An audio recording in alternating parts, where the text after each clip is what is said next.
Most people frame poverty as nothing more than a lack of money. I think that view is incomplete. Stated another way, poverty is not just a number in a bank account. Poverty behaves like a gravitational force. It is a trap. It is a closed-loop system that keeps people inside, spinning their wheels until they run out of energy. I would say of it as the physics of poverty. When you look at it directly, if you want to understand why people stay stuck, you really have to understand rocket science. Seen from the ground, when a rocket tries to leave the Earth, it fights gravity. We call that escape velocity. To reach orbit, it must hit a specific speed. If the rocket uses almost all of the fuel but still misses that speed, it does not get 99% of the way to the moon. It falls back to Earth and crashes.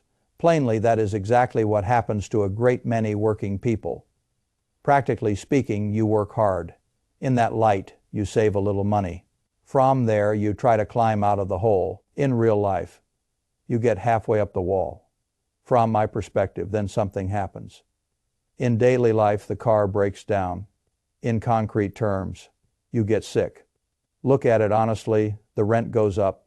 At the practical level, gravity kicks in if you reduce it. And because you never reached escape velocity, you fall all the way back to the bottom. In practical terms, in truth, you often fall lower than before because now you are discouraged, tired, and carrying even less fuel. To put it plainly, and that is why working a little harder often does not work. As I see it, inside the physics of poverty, linear effort can produce no lasting result. To break the gravitational pull, you need far more force than most people. That is not because of a conspiracy, it is because of mathematics. In financial life, poverty is expensive. Put simply, when you are poor, almost everything costs more. If you strip it down, you cannot buy in bulk, so you pay a higher unit price for food. Looked at soberly, you cannot afford good boots, so you buy cheap boots that break every year. Look at the mechanics, you cannot afford the dentist while the problem is still small, so you wait until the tooth rots and the bill becomes far larger. In ordinary life, this is what people mean when they talk about the boots theory of socioeconomic unfairness. Under that view, a rich man can buy one pair of high-quality boots for $50 and wear them for 10 years. Under pressure, a poor man only has $10, so he buys the cheap pair. Seen clearly, the cheap pair falls apart after 1 year, so he buys another pair the next year and another pair the year after that. Seen up close, over 10 years, struggling households man spends $100. In the real world, the rich man spent $50. At the working level, the poor man spent twice as much money, and his feet were wet the entire time. If you look closely, that is the mathematics of being poor. In truth, the system charges you a penalty for lacking capital. A practical level, it charges late fees. As a practical matter, it charges overdraft fees. From that angle, it charges high interest rates. If we are honest, it charges you a premium because you are perceived as a risk. At the center of it, so you are running a race with a heavy backpack, while wealthier people are running with the wind at their backs. 8 bottom, and the most dangerous part is this. In simple terms, poverty is not only external. At the household level, it becomes internal. By that logic, when you stay trapped in this loop for too long, it changes the way your brain works. It puts you into constant fight or flight mode. You stop planning for 10 years from now and start worrying about 10 minutes from now. You become reactive instead of proactive. Stated another way, that is the poverty cycle. When you look at it directly, low income leads to stress. Seen from the ground, stress leads to bad decisions. Plainly, bad decisions lead to no assets. Practically speaking, no assets lead back to low income. In that light, round and round it goes. From there, a perfect vicious circle in real life. But there is a way out. From my perspective, the laws of physics can be broken if enough force is applied in the right direction. In daily life, to escape, you must understand the 5 chains holding you down. In concrete terms, the scarcity tax that drains your brain. Look at it honestly, the dopamine trap that steals your cash. At the practical level, the linear income trap that wastes your time. If you reduce it, the social gravity that pulls you back into the bucket, in practical terms, and the compound void that keeps you standing on the wrong side of the engine of wealth. To put it plainly, once you break orbit, everything changes. As I see it, the friction falls away. In financial life, the silence comes. Put simply, you can finally move, if you strip it down, but first you must survive the launch. Looked at soberly, the first loop is the scarcity tax. Look at the mechanics. Most people think that if you simply hand a poor person money, the problem is solved. In ordinary life, sometimes it helps. Under that view, often it does not solve the structure. Under pressure, for that reason lottery, winners can receive millions and still be broke again in a few years. Seen clearly, poverty is not just a lack of cash. Seen up close, it is a lack of cognitive bandwidth. In the real world, when your mind is consumed by financial stress, your processor is damaged. You are trying to solve long-term problems with a brain stuck in survival mode. You cannot see far into the future because you are too busy fighting the present. At the working level, that is the scarcity trap. If you look closely, when your bandwidth is limited, your decisions become worse. In truth, you take the high-interest payday loan because you need cash. Now, at a practical level, you buy the unhealthy food because it is cheap and fast. Now, as a practical matter, it is not always stupidity. From that angle, very often it is exhaustion. If we are honest, and the system knows how to exploit exhaustion at the center of it, and that is why the first move is so plain. At bottom, build a cash cushion. In simple terms, your first financial goal is not to get rich. At the household level, it is not to buy a house. By that logic, it is not to invest in the stock market. Stated another way, your only goal at first is to save $1,000 or even $500 if that is where you need to begin. When you look at it directly, put it in a separate account and plainly do not touch it. Seen from the ground, that money is not for spending. Plainly, it is for buying back your brain. Practically speaking, when you have a cash buffer, the car breaking down becomes an inconvenience instead of a disaster. In that light, when you have a reserve, you simply do not have to take the payday loan. From there, you stop paying the scarcity tax on every emergency. In real life, you stop reacting to every disruption and start managing it. From my perspective, that $1,000 buys something more valuable than gold.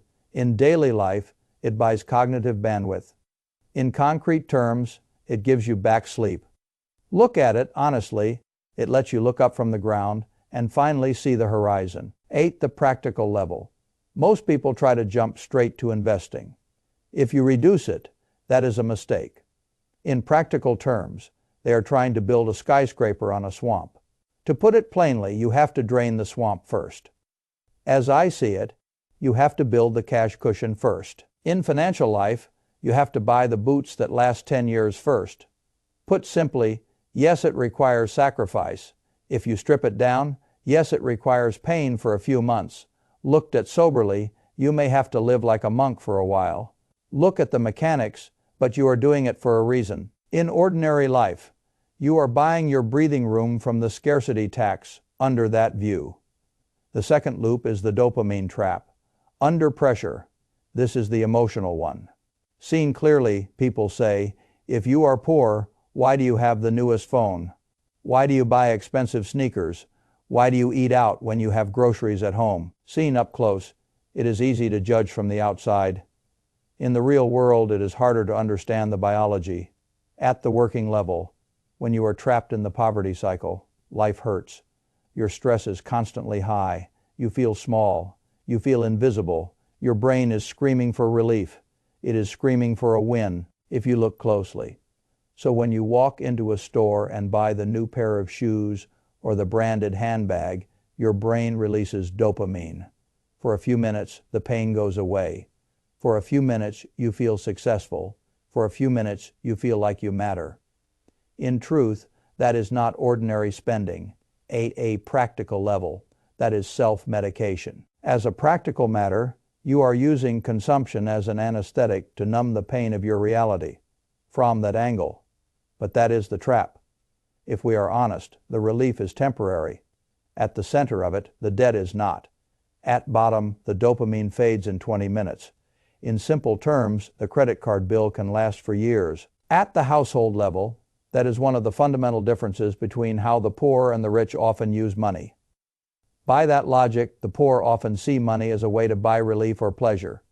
Stated another way, the rich are more likely to see money as a way to buy independence. When you look at it directly, when a poor person gets $500, he often asks what he can buy with it. Seen from the ground, when a rich person gets $500, he is more likely to ask how he can invest it. Plainly, this is assets versus liabilities. Practically speaking, an asset puts money in your pocket. In that light, a liability takes money out. From there, if you buy a designer purse, that is a liability. In real life, if you buy a share of stock, that is an asset. From my perspective, it keeps working while you sleep. In daily life, most people in the low-income trap are drowning in liabilities. In concrete terms, they have the nice car look. At it honestly, the nice clothes. At the practical level, the subscriptions. If you reduce it, the gadgets. In practical terms, they look rich. To put it plainly, but they are bleeding wealth every day. As I see it, they are feeding the dopamine monster while starving their future. In financial life. So how do you break this loop? Put simply, you need a detox. If you strip it down, you need monk mode. Looked at soberly, not forever. Look at the mechanics, a temporary reset. In ordinary life, for a period of time, you cut everything. Under that view, you cancel what is unnecessary. Under pressure, you stop eating out. Seen clearly, you stop buying clothes. Seen up close, you stop paying for little emotional rewards. In the real world, you strip life down to food, shelter, and basic transport. At the working level, it will be boring. If you look closely, it will be hard. In truth, people may laugh at you. At a practical level, but you really have to tell yourself the truth. As a practical matter, I am not poor. From that angle, I am in training. If we are honest, when you stop getting dopamine from spending, your brain starts to rewire itself. You begin finding satisfaction in seeing the bank account grow. You begin getting a different kind of dopamine, the dopamine of control. At the center of it, once you realize you simply do not need the new phone to feel alive, you become dangerous. At bottom, you become, in simple terms, because the system can no longer manipulate you with shiny objects. At the household level, you have broken the addiction. By that logic, the third loop is the linear income trap. Stated another way, most people are taught a simple equation. When you look at it directly, time equals money. Seen from the ground, if you want more money, work more hours. Plainly, get the second job, practically speaking, work overtime. In that light, drive Uber on the weekends from there, but there is a fatal flaw in that equation. In real life, time is finite. From my perspective, you only have 24 hours in a day, and your body has limits. In daily life, that means your income is mathematically capped. In concrete terms, your expenses are not, look at it. Honestly, this brings us to one of the silent killers of the working class. At the practical level, inflation. If you reduce it, inflation is a tax on people who sell their time. In practical terms, when money is printed and prices rise, bread costs more and gas costs more, but wages do not really adjust immediately. Wages are sticky. Your boss may wait a year or two before giving you a 3% raise, and by then inflation may already have eaten far more than that, to put it plainly, so you are running up a down escalator. As I see it, you work harder. In financial life, you miss your child's birthday. Put simply, you damage your health. If you strip it down, and at the end of the year you can be poorer than when you started. Looked at soberly, you cannot win that game simply by playing harder. Look at the mechanics, you have to change the game. In ordinary life, you have to stop selling time alone and start selling value. Under that view, that is how you build a skill stack. Under pressure, most people try to become the best at one crowded thing. Seen clearly, that is hard and crowded, seen up close. A better move is often to become pretty good at 2 or 3 unrelated skills and combine them in the real world. That is how someone like Scott Adams became unique. He was not the best artist, not the funniest writer, not the best businessman, but he was good at all 3, and the combination made him unusual. At the working level, if you are a low-income worker, do not just get a second job flipping burgers. If you look closely, that is more linear income. In truth, use your monk mode time to learn a second skill. At a practical level, if you work construction, learn sales. As a practical matter, now you are not just labor. From that angle, you are a contractor who can close deals. If we are honest, if you are a waiter, learn copywriting. At the center of it, now you are not only carrying food. At bottom, you can also design menus that sell high-margin items. In simple terms, you must become a double threat. At the household level, when you stack skills, you detach your income from your hours. By that logic, you become harder to replace. Stated another way, you become an asset rather than a commodity. When you look at it directly, the market pays for rarity more reliably than it pays for effort. Seen from the ground, if you can be replaced by a teenager or a robot in a week, you will remain vulnerable. Plainly, you have to build a moat around your income. Practically speaking, that moat is your skill stack. In that light, the 4th loop is social gravity. From there, this may be the hardest chain to break. In real life, there is an old saying that you become the average of the 5 people you spend the most time with. From my perspective, there is a lot of truth in that. In daily life, if your closest friends are broke, cynical, and unambitious, that environment will shape you. In concrete terms, human beings are imitation machines. We copy the language, behavior, and mindset of the tribe around us. Look at it honestly. So if you are trying to escape poverty while surrounded by people who have accepted poverty, you are fighting a very hard battle. At the practical level, that is one reason the crab bucket image matters. If you reduce it, put 1 crab in a bucket and it may crawl out. In practical terms, put 10 crabs in the same bucket, and when one tries to escape, the others pull it back down. To put it plainly, they simply do not do it because they are all evil.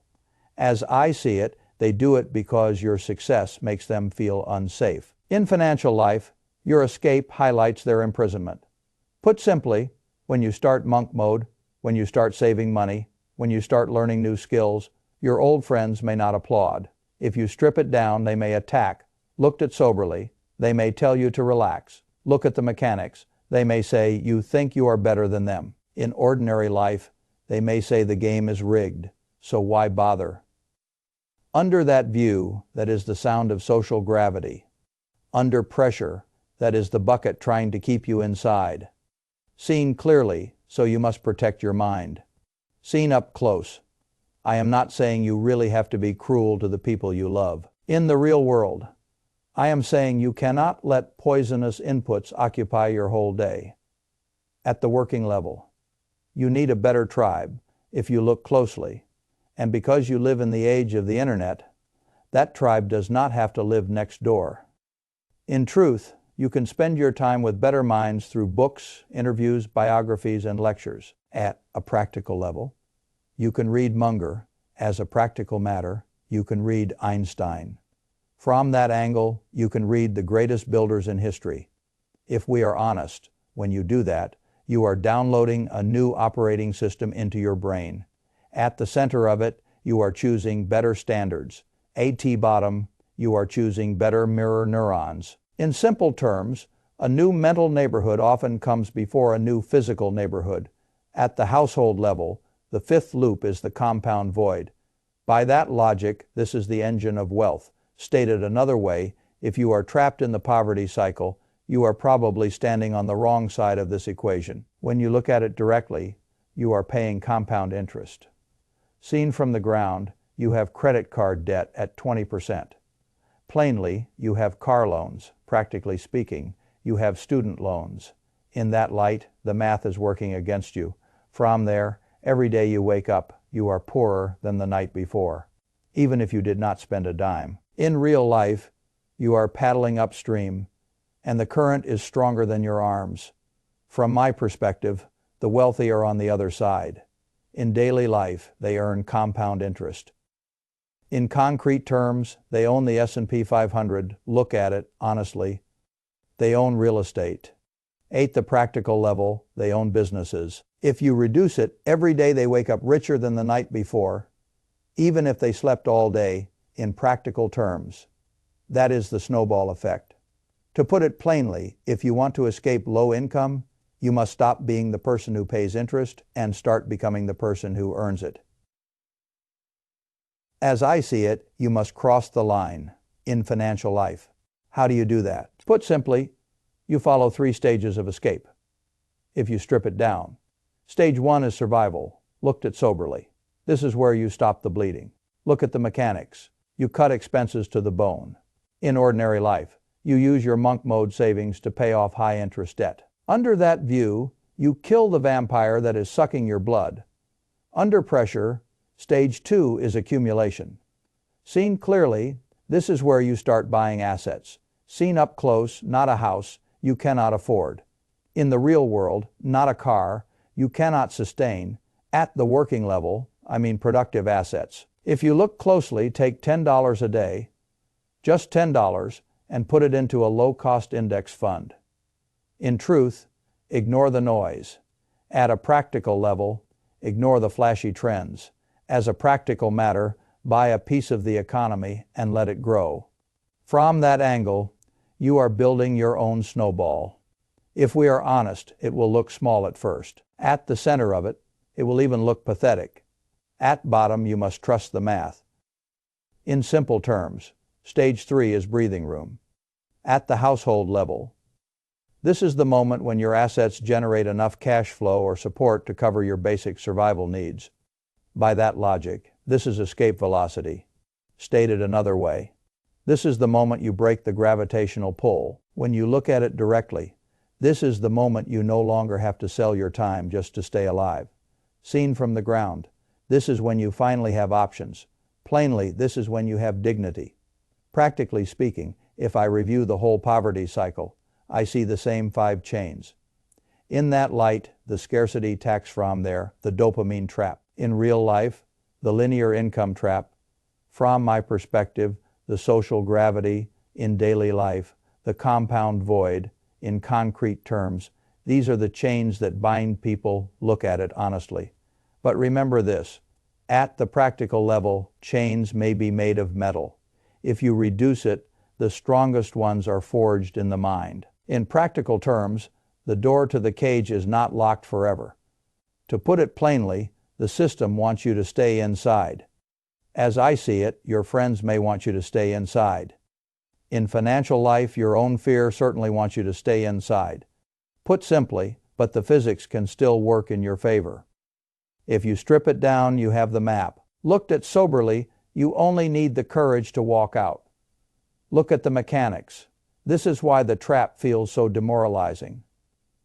In ordinary life, the person inside it is not only losing money. Under that view, he is losing momentum, under pressure. And once momentum is lost, even a simple setback feels heavier than it should feel. A family that had almost started believing in progress suddenly has proof, at least emotionally, that progress is fragile. That emotional cost is part of the mathematics too. Discouragement changes behavior. Fear changes timing. Exhaustion changes judgment. All of those things make the next mistake more likely. Seen clearly, that is one reason, in my view, poverty should be discussed with more precision. Seen up close, people talk about it morally when they should often talk about it mechanically. In the real world, the poor are not always losing because they refuse to move. At the working level, very often they are losing because the slope is steeper than outsiders imagine, because their margin for error is smaller than outsiders imagine, and because the price of one mistake is larger than outsiders imagine. If you look closely, when you finally see that clearly, a lot of cheap advice starts to sound cheap. In truth, the line that poverty is expensive is not rhetoric. A practical level, it is description, as a practical matter. It means the household without cash reserve is forced into bad timing over and over again. It means the person who could not afford the larger package pays more per s-heat, more per ounce, more per m-onth, and more per year. It means the household that could not afford durable quality is sentenced to repeated replacement. It means weakness is not only painful, weakness is billable. From that angle, that is exactly why a buffer matters so much. If we are honest, most people hear the phrase emergency fund and think it sounds small. The center of it. In my view, the first reserve is one of the biggest psychological upgrades a household can buy. Bottom, $1,000 does not solve all of life. It does something more foundational than that. It interrupts panic. It reduces the number of decisions that have to be made from fear. It gives the household one precious ability that poor households often lack. It gives them the ability to pause. In simple terms, that pause changes everything. At the household level, a person who can pause can compare. By that logic, a person who can compare can choose. Stated another way, a person who can choose can finally act like a planner instead of a victim of the next interruption. When you look at it directly, and that is how the scarcity tax begins losing some of its power, seen from the ground, the cycle of poverty is not broken in one leap. Plainly, it is weakened chain by chain. Practically speaking, the dopamine trap is weakened the same way. In that light, in my view, many people underestimate how humiliating a trapped life can feel. When a person feels overlooked long enough, the desire to buy some visible symbol of worth becomes very strong. A nice object can feel like a correction. It can feel like proof that you are not invisible. It can feel like evidence that you are not losing. And that is why this kind of spending can look irrational to outsiders and still feel emotionally necessary to the buyer. From there, but necessity is not the same as usefulness. In real life, that is where discipline enters. From my perspective, discipline is not mainly self-punishment. Discipline is choosing not to let a temporary emotional need become a long-term financial wound. It is choosing not to buy one evening of relief with 2 years of monthly obligations. It is choosing not to let identity be rented from brands, financed cars, and little performances of status in daily life. For that reason, monk mode can be so powerful. In concrete terms, it is not only about cutting costs. Look at it honestly, it is about changing the source of reward. At the practical level, if the brain can stop celebrating the shopping bag and start celebrating the growing reserve, then the whole inner economy shifts. Saving starts feeling satisfying. Debt reduction starts feeling satisfying. Simplicity starts feeling satisfying. Once that happens, the market loses one of its easiest ways to manipulate a person. If you reduce it, the linear income trap has a similar cruelty. In practical terms, it flatters effort while quietly exhausting the worker. To put it plainly, a person can feel honorable because he is working nonstop and still be losing ground in real terms. The worker feels productive, that makes the trap emotionally deceptive. The household feels stretched. Both things are true at once. The effort is real. The result is weak. That is one reason the equation has to be changed. As I see it, the skill stack is not just a career trick in financial life. It is a survival strategy. Put simply, it is how a person increases the value of the hour without increasing the number of hours forever. It is how a worker begins to convert labor into leverage. It is how income begins to rise without demanding a matching increase in exhaustion. Once that shift starts, the household finally gains room to do something more than merely endure. If you strip it down, that room is precious. Looked at soberly, because room is what allows ownership. Look at the mechanics. Without room, all money is spoken for before it even arrives. In ordinary life, with room, a little capital can finally be directed toward an asset instead of toward another emergency. Under that view, and then the compounding equation starts to change. Under pressure, the social gravity section matters because almost no one climbs alone. Seen clearly, a person may understand the math perfectly and still be dragged backward by the emotional pressure of a weak environment. If everyone near you mocks discipline, then discipline begins to feel like arrogance. If everyone near you worships appearances, then a plain life begins to feel like failure, even when it is financially wise. This is why the environment around the mind has to be treated as part of the budget.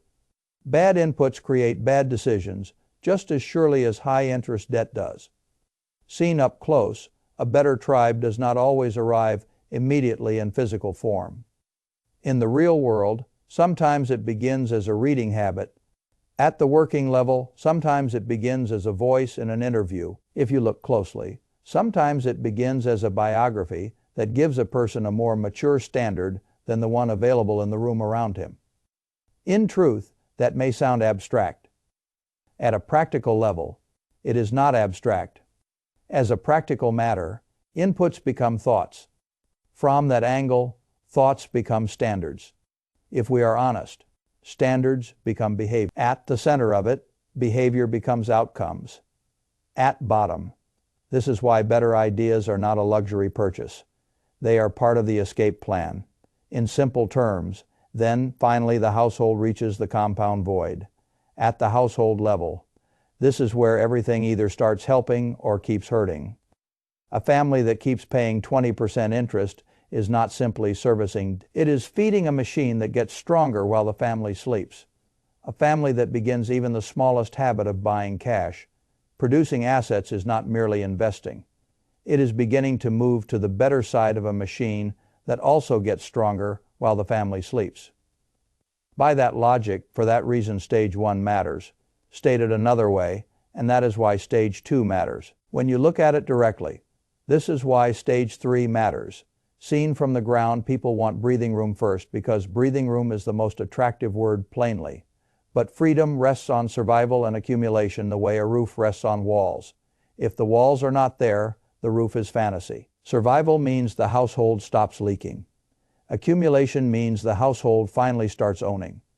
Freedom means enough ownership exists that labor is no longer the only pillar holding up the whole life. Practically speaking, I would say many people become impatient right there. In that light, they want the snowball to look impressive too early. From there, but snowballs are never impressive in the beginning. In real life, they are only impressive to people who understand what repetition can do. $10 a day looks absurd to a person who worships spectacle. It looks serious to a person who understands compounding. The same is true of debt reduction. Small progress looks boring in the month it is made. Over years, boring progress becomes a different life. From my perspective, that is exactly why the final summary matters so much. In daily life, the scarcity tax drains the brain. In concrete terms, the dopamine trap drains the wallet. Look at it honestly, the linear income trap drains time. At practical level, the social gravity drains ambition. If you reduce it, the compound void drains the future. In practical terms, once a person sees these chains clearly, his problems stop looking random. The loop becomes visible. And when the loop becomes visible, the exit begins to look real. To put it plainly, that does not mean the exit is easy. As I see it, it means the exit is intelligible. In financial life, and once a person has a map, a real map, he no longer has to confuse motion with progress. He can start applying force in the right places. Put simply, that is exactly why I would always choose clarity over comfort. If you strip it down, comfort without clarity keeps people trapped. Looked at soberly, clarity, even when it hurts, gives a person the chance to build the force required for escape. Look at the mechanics. In the end, the real victory is not simply having more money. In ordinary life, it is standing outside the loop. Under that view, it is looking at life and knowing one bill cannot destroy the month. Under pressure, it is knowing one employer cannot destroy the year. Seen clearly, it is knowing that time, once the enemy, has finally become an ally. Seen up close, that is what orbit means in ordinary life. In the real world, that is what escape velocity buys. At the working level. And that is why I believe this subject matters far more than most people realize.